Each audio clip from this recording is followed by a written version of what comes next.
Nidi. Ja. Dom saje nang nanakta lai ni de. Kai lai ja. Angang jingje lam yam hele. School hale mobile amaga magi ka da changaga thongno jalaga dom leigiba. Haina ta da balaude mamana ba ma ta ga tinaba ude. Mamana ba tinadrabani na mirak tholakpada tu sotman sotmanga tani moi de urije. Ahenba moi da tamjanba yaba moi gi tawriba mawongse. Semtok ba yaba kari na phagadage haibadu tanage nang nadi mapan thokba kawbani na. Inja.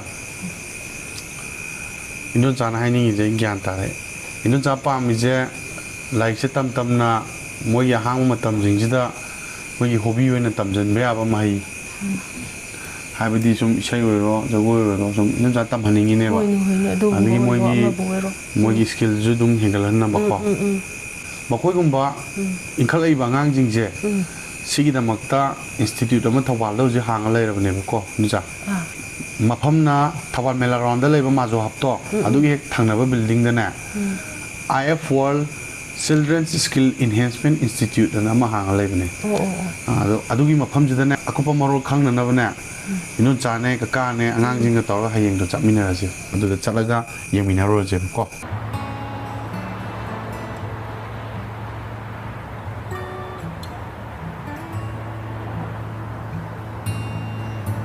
hobby wina isagi personal skill hengalan ma khakta natana kanagumana hairiba lam asida professional oina chatke hairagasu madugi chapchaba guideline soidana makki pijagani institute asida painting sketching pencil handling basic shape lighting and shading material knowledge amadi color painting na singba tambagi khudong chaba leijari dance tambining singi oina su beginner intermediate amadi advanced haina category kya khaidoga dance tambagi khudong chabuju leijari ko masida natana vocal training gi oina su western amadi hindustani classical na chingba tambagi class yaujari aroibada guitar lesson tambining ba singi su yes 1 2 3